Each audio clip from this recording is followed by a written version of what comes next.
Good morning, everybody, and welcome back. Only two episodes left this season of For All Mankind, and the tension is obviously ratcheting up really big. The of course the end of the episode featured the Marines preemptively shooting a couple of cosmonauts, and one of them dying horrifically. The oxygen in his suit catching on fire. He's trying to take his helmet off. I don't know in that situation which would be worse, to open up the mask and die in the harsh atmosphere of space, or lack of atmosphere of space, or burning to death inside the suit. Both seem like pretty terrible options. Um, I feel like it was a really dumb shooting. Yes, the guys were reaching into a metal case. That can mean anything. Um, I feel like that was kind of a nod to our current political climate, right? Where sometimes guys reach for their wallets and get shot to death by police. I feel like that was kind of the same situation here. The stakes are really high if you mess up, so maybe really make sure you're not messing up. You have four Marines with rifles trained on these two guys. Obviously, if one of them would have produced a gun, you could have shot him then. Because the consequences of what ultimately ended up being shooting two guys who weren't armed at all, and killing at least one. I don't know if the other one's. Yeah, I don't know about the logistics of if you could survive being shot in space with the puncture to the suit. Maybe they can stop the puncture to the suit and get him back. This episode I can see is called Triage, so maybe they do manage to save his life in Jamestown, which creates a whole other problem because you've basically just taken a hostage. A really dumb move on the part of the Marines has led to probably the height of whatever the conflict is going to be, or at least really close to it. The other thing, the first thing, this show always rings so true in what their characters on the character arcs, right? Like we had that beautiful scene earlier in the season where Kelly and Karen are telling Ed that she wants to go to the Naval Academy, and the string of like extreme emotions everybody runs through in that 10 minutes, in the hands of a bad director and or a bad writer and or a bad cast, that scene would have been complete garbage. But everybody handled it so well. The show, the everything felt earned, right? The arcs in the show seemed to really work. The thing with Karen and Danny is the first thing I've really felt like doesn't. It's a leap that doesn't really seem to make sense for me. Um, the show has built up so much goodwill for Karen ever since Shane got injured and died. Um, her arc has been great. I've really been pulling for her. She's been one of my favorite characters on the show, and I don't understand the choice to have her hook up with Danny. I don't understand it at all. Like, I get the idea that infidelity in art can be seen as not only a sign of problems in your relationship but also empowerment, like taking an action that is rebellious in your own to show your own agency. I get doing all of that with Karen, but why did it have to be Danny? It could have been another adult. Sam's been in the bar to purchase the bar from her and had those conversations. It didn't have to be with Sam, but could you not have had another rich dude who popped in every once in a while and talked to Karen, and he's the one who buys the bar, and she ends up, uh, hooking up with that guy? That is a lot less like taboo and shocking than what ended up happening. I think it was a weird choice. Maybe it pays off down the road in a way that'll make sense to me, but in the moment of not having seen episodes beyond that, I really don't understand what they're going for with that. It just really puts Karen in an awful position of being kind of a genuinely terrible person. But I guess we'll see moving forward. I'm excited to jump into it. Other than that, this season has been completely flawless. It's somehow managed to be better than the first season, which I absolutely loved. But the way they've managed to build tension throughout this season and set up some really interesting dynamics and some really big conflicts, um, a lot of them. There's a lot of balls in the air.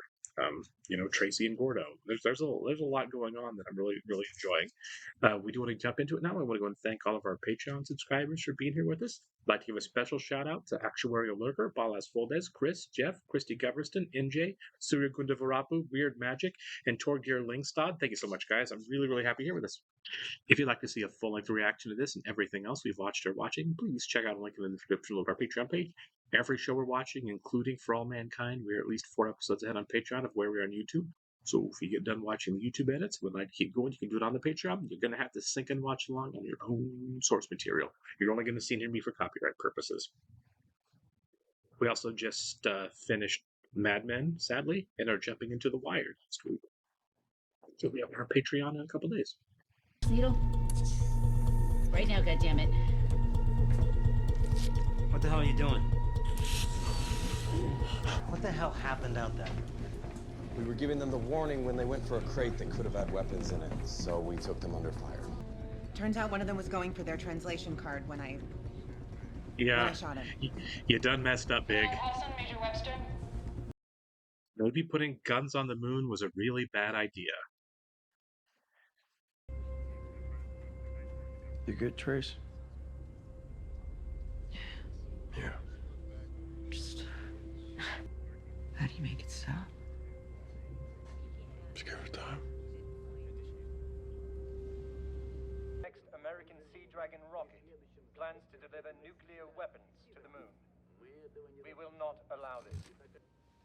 If Baron's overhead, they could bomb Sea Dragon 17 from orbit and we'd never see it coming. And that's not all they can hit. Yeah, this is kind of on Margot. Baron separated from Mir.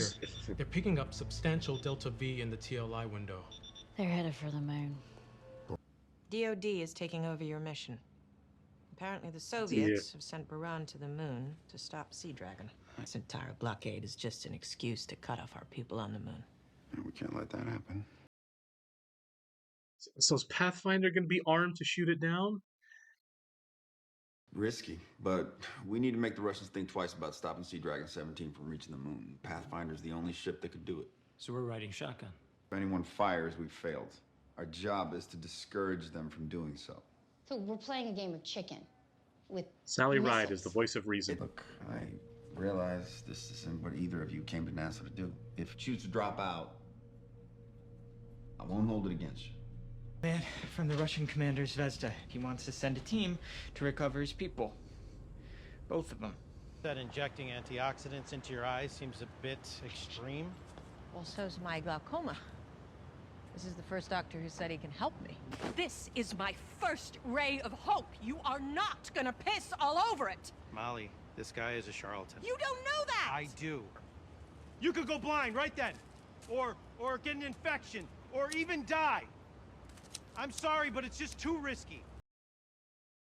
I really feel bad for her desperation. There's always people that'll take advantage of it. There's terrible people that'll take advantage of it for money. Pathfinder's launch got moved up. Day after tomorrow. I'm on my way to Ellington now, but I don't want to leave without seeing you both. Look, she's right. I can't promise that nothing's going to happen, but I feel very confident. Yeah, well, It's now's not. not really the time. You have to focus on Pathfinder. That's right. And I won't be able to if you don't tell me what's going on. Oh, Ed, you don't want to know.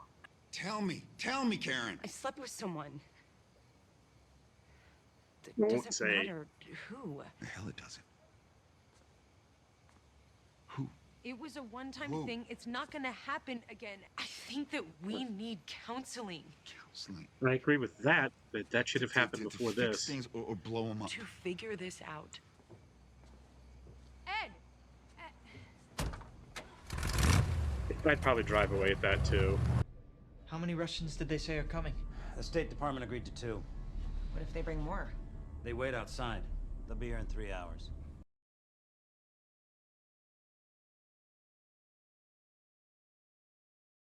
How long's it been? It's kind of hard to say. Uh-huh. Divorce hasn't gone through yet. Not divorced or separated.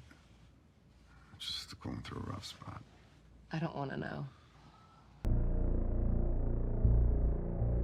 After they bugged the place the one time they were here, I wouldn't trust them to walk in. Doctor may examine the patient. You will wait here. No, I will go with him. You were to wait here. I can get you a cup of coffee if you like. It was a mistake. It was an unprovoked act of aggression.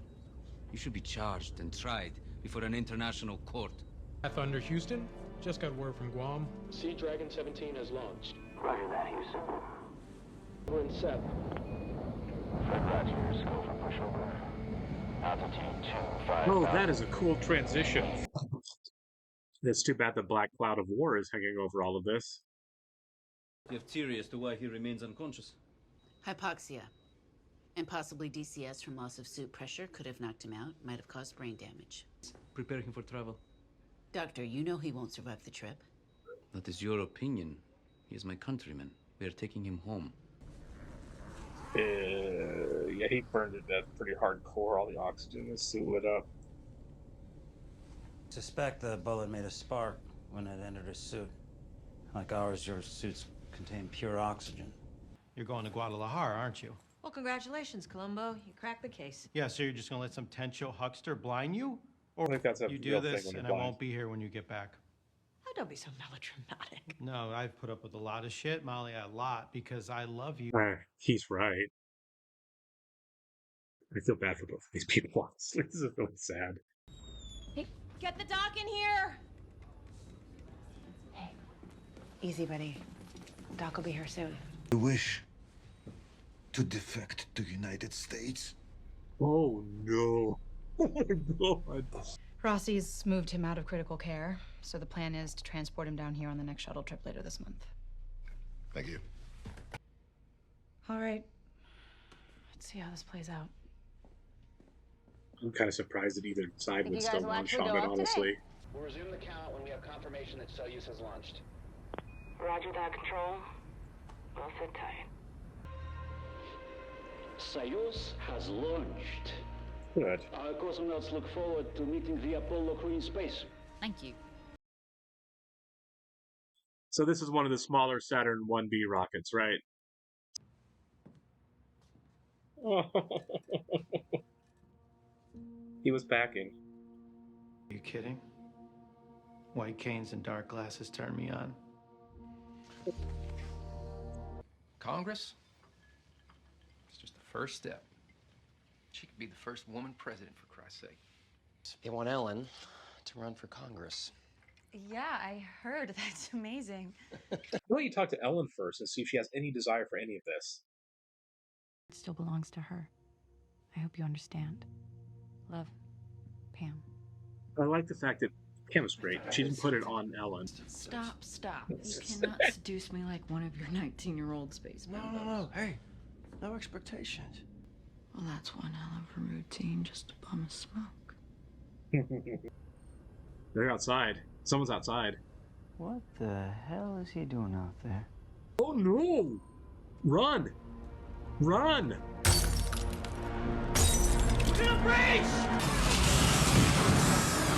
Oh, this is bad. And an attack.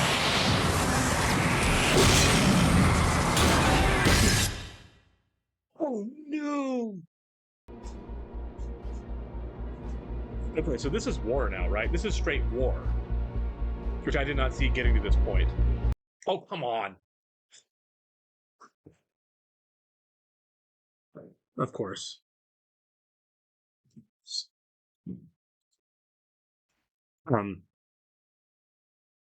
So this sets up the finale, I would say. I did not see that ending remotely coming close to happening. If there's not a war at this point, it's because both sides just decide they don't want one. There's no way around it at this point. Like it's that escalation is there. I assume they're there to make the cosmonaut that's injured, the one that wants to defect, leave with them. And I assume that the Americans would have to let them, or a whole lot of people are going to die, or some combination of that. Maybe they're there to kill him. I don't know how this plays out, but there's at least one dead astronaut right now who died a horrible death of being sucked out onto the surface of the moon without a suit. I don't know how far this goes, but with the two space shuttles kind of heading for each other at this point, and Apollo Soyuz in the air, there's a big mess happening. It kind of makes me think back to what the Star Trek line Danny said: "No one's going to die today because we decided no one's going to die today. We're not going to kill today." I don't know exactly the line, but that didn't play out all the way, did it? I still think, because there are multiple seasons of the show, and we all know what a full-scale war in the 80s between the Soviet Union and the United States would look like, I still think somehow there's a way this gets scaled back before it's too late. I don't know what that is. I don't know who stands down or how, but surely cooler heads are going to prevail somewhere, because this is nuts. The Soviets just shot their way into the United States moon base. It's attacking an American base, which, on Earth would be absolutely an act of war. This has to be. Margot said, wars have started over less. Yeah, they have. And there's certainly a lot less than this. I don't want to forget the fact that Margot's rage at losing control of Pathfinder was still kind of her fault. I mean, I know she did the honorable thing as a scientist, right? And letting them know your shuttle it could explode, right? Your lives are at risk with your shuttle. But she was ordered by the military not to leak that classified information. It was criminal for her to do it. And now there are consequences for it. Consequences she's never going to tell anybody. Obviously, I don't blame her for not coming clean. she ended up being charged with espionage over something like that. But I do feel like a lot of her frustration is her own fault, which I think is a running theme for a lot of people this season.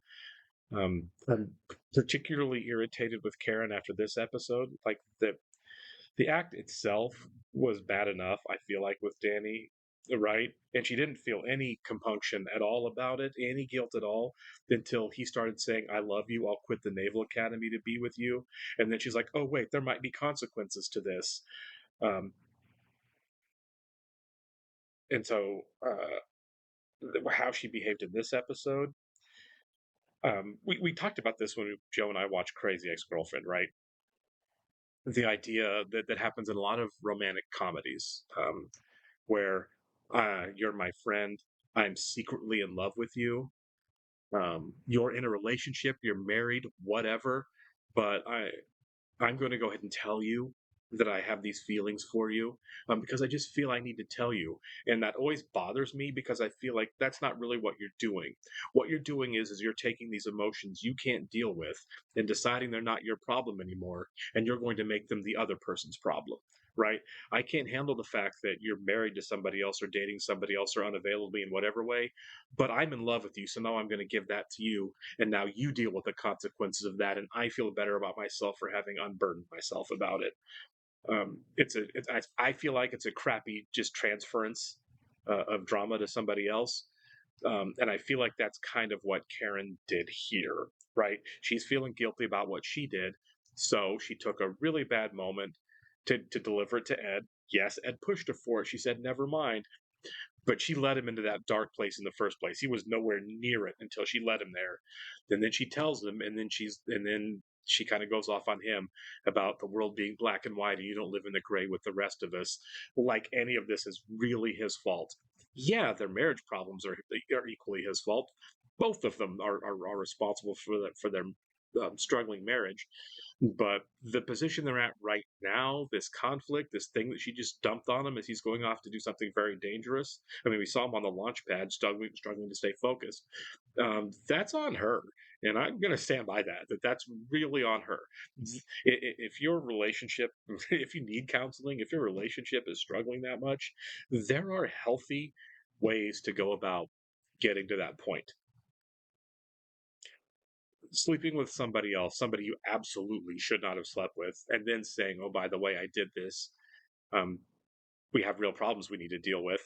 I feel like you've done a lot of things out of order and a lot of things you shouldn't have done. Karen probably knows that. I believe that she genuinely feels guilty, but I don't really feel like she is willing to accept any responsibility. I slept with somebody else because we're having marriage problems and we need to deal with the marriage problems doesn't really show any acknowledgement of, hey, you know what? I actually did a bad thing. And I don't feel like she got to that point. And, and like I said, I've spent a long time on this series, having a lot of goodwill built up towards Karen. I really liked Karen, pulled for Karen. But man, these last couple episodes have made her really hard to like, and really hard to empathize with. I'm sorry your marriage is bad. I would not have faulted you for getting divorced, for insisting on counseling, for telling Ed there's major problems. I might not have even been that upset about her having an affair. For her to, if that's what it took for her to realize, hey, we have issues that I haven't really considered. That's all human. But man, to go from, Danny and everything involved with that into kind of attacking Ed about it, it leaves a really bad taste in my mouth. But I'm very excited about the finale because it seems like there are bigger issues that are going to be dealt with in the finale, particularly with what's going on the moon with Pathfinder and with Apollo-Soyuz, which is really what we're all interested in anyway. I just didn't want to let that go without addressing it. I very much look forward to seeing you finale, guys. Thank you.